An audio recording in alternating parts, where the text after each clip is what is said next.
नमस्कार साथियों, हम भाग्य रेखा के पार्ट 2 में आप सभी का स्वागत करते हैं। जैसा कि मैंने पार्ट 1 में आपको भाग्य रेखा के प्रकार और उनसे सारे लाभ बता दिए थे, अब मैं इस चर्चा को आगे बढ़ाता हूं और आपको बताता हूं कि कई बार भाग्य रेखाओं पर कुछ छोटे छोटे दोष आ जाते हैं। अब मैं उसकी चर्चा कर लेता हूं। दोष में प्रारंभिक, आपने कई बार देखा होगा किसी की भाग्य रेखा प्रारंभ होती है और इस तरीके से गई और मस्तिष्क रेखा पे ही अंत हो गया, उसका आगे नहीं बढ़ी। ऐसा नहीं है व्यक्ति बिल्कुल बर्बाद हो जाएगा, ऐसा कुछ नहीं है। यह दिखाता है कि व्यक्ति बचपन से बहुत भाग्यशाली था, लेकिन जब हम आयु गणना करेंगे तो ये लगभग 38 की उम्र आएगी। 38 की उम्र में आके वह अपने भाग्य पे से ज्यादा अपनी बुद्धि पर भरोसा करने लगेगा। कई बार ऐसा देखा गया है कि व्यक्ति को थोड़ी सी संघर्ष भी होते हैं और उसका भाग्य काम नहीं करता है। ऐसे में देखा गया व्यक्ति को अपना भाग्य आजमाना नहीं चाहिए, लॉटरी नहीं खेलनी चाहिए, व्यक्ति को स्टॉक मार्केट इस उम्र के बाद नहीं करना चाहिए, उसमें भाग्य का थोड़ा बहुत सहारा रहता है। दूसरी स्थिति बनती है ये आगे बढ़ के हृदय रेखा पे रुक गई, ये बहुत कॉमन है।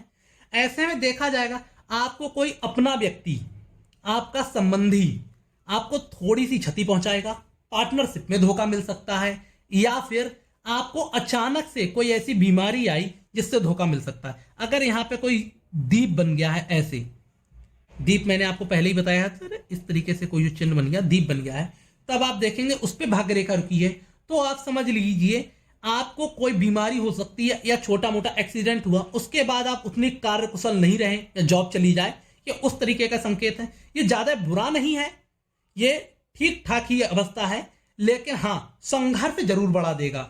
ये दो स्थितियां हुई। तीसरी स्थिति कि भाग्य रेखा नीचे से ना होके इतनी ही गई, तो आप देखेंगे इस अवस्था में 38 की उम्र से भाग्य प्रारंभ होगा और लगभग 55 की उम्र तक रहेगा। बहुत अच्छा भाग्य रहेगा उसका। पहले उसका भाग्य का कोई सहयोग नहीं था, उसके जीवन में सब कुछ अपनी मेहनत और बुद्धि से कर रहा था। यहाँ पे उसका भाग्य आएगा, यहाँ पे वह ऐसे कार्य कर सकता है जिसमें उसे बहुत धन अर्जित हो। वह संपत्ति खरीद सकता है, दिन दुगना रात चौगुना कमाएगा, वह कोई नया बिजनेस स्टार्ट कर सकता है, जॉब कर सकता है। या फिर आपने देखा यहां से ना खत्म होकर ऊपर तक ऐसे चली गई भाग्य रेखा, इस तरीके से ऊपर तक चली गई, तब आप देखेंगे उस उम्र के बाद उसका भाग्य बहुत अच्छा चलेगा, बहुत तरक्की करेगा इस उम्र के बाद, और कोई उसके बाद इसमें प्रभाव नहीं पड़ेगा। सेम स्थिति बनती है अगर हृदय रेखा से यहां एक रेखा निकल गई, ये अलग से नहीं, हृदय रेखा से टच होना चाहिए, जुड़ा हुआ हो, तब भी यही होगा कि लगभग 55 की उम्र से उसका भाग्य प्रारंभ होगा और बहुत ज्यादा कमाएगा। कई बार आपने देखा है किसी किसी व्यक्ति का भाग्य उदय बहुत ही ज्यादा लेट होता है, बहुत ज्यादा लेट होता है। ऐसे में व्यक्ति वृद्धावस्था में हो सकता है 55 की उम्र में कमाएगा, लेकिन बहुत कमाएगा और उतना ही इकट्ठा कर लेगा जितनी एक वृद्धावस्था उसको काटने के लिए धन की आवश्यकता होती है। ये तो दो स्थितियां रही। अगर भाग्य रेखा जो हमारी है वो बहुत ही ज्यादा चौड़ी है, बहुत चौड़ी, जैसे और रेखाएं नॉर्मल मैंने बनाई है, मैं भाग्य रेखा बनाता हूं, ये देखो इतनी चौड़ी है। दूसरी रेखा देखिए उससे तुलना में ये चौड़ी हो गई। अब मैंने आपको पहले ही बताया भाग्य रेखा अगर बहुत पतली हो और चौड़ी हो, इसके दुष्प्रभाव ही हैं। चौड़ी भाग्य रेखा ऐसा नहीं आपको बहुत सफलता देगी, बल्कि आपको आलसी बना देगी और संघर्ष बढ़ा देगी। आप आलस से करेंगे, अपना 100% अपने कार्य में नहीं देंगे। आप देखेंगे कि आप जो अपॉर्चुनिटीज होती हैं उनको नहीं ले पाएंगे, आप ग्रैब नहीं कर पाएंगे। अगर भाग्य रेखा बहुत पतली है, बहुत पतली, तब भी यही अवस्था बनेगी। अगर भाग्य रेखा में पतली बना दूं तब व्यक्ति बहुत ज्यादा जल्दबाज हो जाएगा। ऐसा व्यक्ति हर काम को जल्दबाजी में करेगा और वह अपॉर्चुनिटीज को इतनी जल्दबाजी में लेगा कि उन पर अपना 100% नहीं देगा। कई बार ऐसा कार्य, कोई एक कार्य लगातार काम नहीं कर पाता है और कई कार्यों में अपना हाथ आजमाई करता है और सब में असफल होता है। इसमें असफलता से ज्यादा मैं संघर्ष की बात करूंगा, ऐसे व्यक्ति संघर्षशील रहता है। अब उसके अलावा कुछ मुख्य दोषों की मैं बात कर लेता हूं भाग्य रेखा पे। सबसे पहले अगर भाग्य रेखा पर आड़ी रेखाएं आ जाएं, ऐसी जिस जिस उम्र पे आप आयु गणना करें, जहां जहां पे ऐसी आड़ी रेखाएं हैं, आपको वहां वहां पे तकलीफ होगी, धन का नुकसान होगा या कोई अपना आपको हानि पहुंचाएगा। अगर ये आड़ी रेखाएं शुक्र से आई हैं इस तरीके से या मंगल से आई, ऐसी मैं एक दिखा देता हूं, ये देखिए, एक दिख गई होगी आपको रेखा, ये देखिए, ये जो एक रेखा है ये मेरे शुक्र से प्रारंभ हुई और इसने मेरे भाग्य रेखा को भी काट दिया। शुक्र से प्रारंभ हुई और इसने जीवन रेखा तो काटा ही काटा, साथ में भाग्य रेखा भी काट दिया। तो समझ लीजिए आपका कोई बहुत ही नजदीकी ये विपरीत लिंगी होगा, पुरुषों के लिए महिला, महिलाओं के लिए पुरुष, वह आपको ऐसा धोखा देगा कि आपको बहुत ज्यादा नुकसान होगा, आपके जीवन में बहुत फर्क पड़ेगा, आपकी सोच पे फर्क पड़ेगा, इसलिए आपका जीवन में कई नुकसान होंगे। इसके अलावा अगर ये स्थिति नहीं बनती है, इसको हम राहु दोष बोलते हैं, जब हमारे शुक्र क्षेत्र से ऐसी रेखाएं निकल के आए, तब ये स्थिति ना होके यहां पे क्रॉस का चिन्ह बन जाए भाग्य रेखा पे। अगर क्रॉस का चिन्ह बन जाए इस तरीके से भाग्य रेखा पर, तब व्यक्ति के उस समय में घोर समस्या आएगी। लेकिन अगर भाग्य रेखा पर क्रॉस का चिन्ह है, व्यक्ति उस समस्या से उभरते हुए आगे बढ़ जाएगा जीवन में।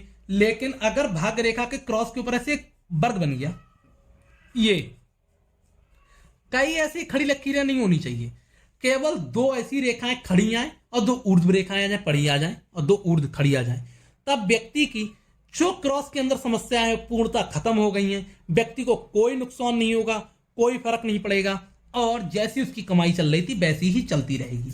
इसकी जगह एक नक्षत्र का चिन्ह होता है जिसको हम स्टार बोलते हैं, वो बहुत ही खराब है। अगर भाग्य रेखा पर स्टार बन गया, 3 या 4 बड़ी रेखाएं काट गई ऐसे इस तरीके से, आशा करता हूं आपको साफ दिखाई दे रहा है, तब ज्यादा बड़ी समस्या आएगी, ज्यादा बड़ा नुकसान होगा, ज्यादा लंबे समय तक रहेगा। लेकिन वही स्थिति है वर्ग बन गया तो इन सबसे आप उभर जाएंगे। तीसरी स्थिति है ऐसा नक्षत्र बना और उसके बाद भाग्य रेखा ही खत्म हो गई, यह स्थिति गंभीर है। ऐसे में मैंने पाया है, मेरा अनुभव है कि व्यक्ति की कमाई का संसाधन यहां से खत्म हो जाएगा। इस उम्र से नक्षत्र पे भाग्य रेखा खत्म हो गई, बहुत लंबे समय तक कुछ नहीं कमाएगा, बिल्कुल हालत खराब हो जाएगी, बिजनेस है तो बर्बाद हो जाएगा, जॉब है तो चली जाएगी। इसी में क्रॉस का चिन्ह भी है, अगर क्रॉस बना है तब भी यही दोष रहेगा। नक्षत्र ज्यादा स्थिति खराब करता है, क्रॉस थोड़ी कम स्थिति खराब करता है। अगर दीप का चिन्ह है इसकी जगह भाग्य रेखा के बीच में, या भाग्य रेखा दीप पर ही समाप्त हो जाती है, जैसे भाग्य रेखा मेरी प्रारंभ हुई वैसे दीप बना के समाप्त हो गई, तब भी यही स्थिति बनेगी, बहुत ही ज्यादा धन का नुकसान होगा, जॉब चली जाएगी, अब बिजनेस समाप्त हो जाएगा। लेकिन अगर यह आगे के लिए निकल गई इस तरीके से, नुकसान तो होगा लेकिन भरपाई हो जाएगी कुछ ही समय में और व्यक्ति फिर से अपना बिजनेस करने लगेगा, फिर से नई जॉब स्विच कर लेगा, नई जॉब में आ जाएगा। और इसके अलावा एक और समस्या रहती है, भाग्य रेखा अक्सर जगह जगह से टूट जाती है। अगर भाग्य रेखा जैसे मैंने दिखाई जगह जगह टूट गई, तब आप देखेंगे व्यक्ति का जीवन हमेशा संघर्षपूर्ण रहेगा। अच्छा समय शुरू होगा फिर संघर्ष आएगा, कार्य में बदलाव होना, स्थान पर बदलाव होना, जीवन बार बार बदलाव होगा, फिर संघर्ष करता रहेगा। ये अच्छी स्थिति नहीं है, व्यक्ति को हमेशा संघर्षशील रखती है। और इसी में अगर भाग्य रेखा लहर गई है, ऐसे एक जातक का मेरे पास प्रश्न आया था, उसकी ऐसे भाग्य रेखा लहरी हुई थी और मुझसे पूछ रहा था कि मुझे कब से बिजनेस करना चाहिए, और इस तरीके से उसकी भाग्य रेखा थी। तो मैंने उसकी भाग्य रेखा देखी और हमने बताया कि लगभग उसको बिजनेस यहां से प्रारंभ करके नहीं, इस अवस्था में करना चाहिए, क्योंकि लहरी हुई भाग्य रेखा आपका संघर्ष दिखाती है, यहां तक उसका संघर्ष रहेगा। लगभग ये इसकी स्थिति बनेगी जाके 22 साल, 22 की उम्र से वह अपना बिजनेस प्रारंभ कर सकता है, बहुत अच्छा चलेगा। यहां से ये थोड़ी एक और समस्या है, बहुत अच्छा चलेगा और बहुत कमाएगा। जहां भी ऐसा घुमाव या पतली या लहर होगी, वहां पे उसको समस्याएं पैदा होंगी। यह भाग्य रेखा में एक और दोष आ जाता है। उसके अलावा अगर भाग्य रेखा पर कहीं भी तिल आ जाए, जैसे ये मेरी भाग्य रेखा है, इस पे एक बीच में तिल आ गया, या भाग्य रेखा के आसपास कोई तिल आ गया, या बड़ा सा काला या लाल तिल है, ऐसे व्यक्ति बहुत परेशान रहेगा। उतने समय के लिए व्रत आ जाए, ऐसा सर्कल गोला बन जाए, तब भी परेशान ही होगा, बहुत परेशान रहेगा, बहुत दिक्कतों का सामना करना पड़ेगा। लेकिन उभर जाएगा और दोबारा से वह अपने ट्रैक पे आ जाएगी उसकी गाड़ी और बहुत कमाई करने लगेगा। आज के पार्ट में हम इतना ही रखते हैं। इससे जुड़े हुए आगे की समस्याएं, आगे के विषय के बारे में हम अगली वीडियो में चर्चा करेंगे। आशा करता हूं आपको बहुत ये वीडियोस पसंद आ रही होंगी। प्लीज कमेंट करके अगर कोई समस्या है तो जरूर बताएं। अगर आपको अपना हाथ के बारे में कुछ जानकारी चाहिए या अपनी पाम रीडिंग, हस्तरेखा को जानना है, तो भी मुझे कमेंट करें, मैं समय मिला तो आपको जरूर बताऊंगा।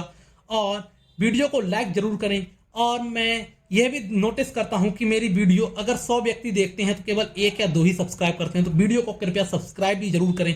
इससे मोटिवेशन मिलता है नई वीडियो लाने के लिए। हम तीसरे पार्ट में अच्छे और शुभ लक्षणों की बात करेंगे, मनी ट्रायंगल की बात करेंगे, और कैसे व्यक्ति ऑफिसर बनता है, अधिकारी बनता है, इसकी बात करेंगे, और भी अनेक चर्चाएं करेंगे।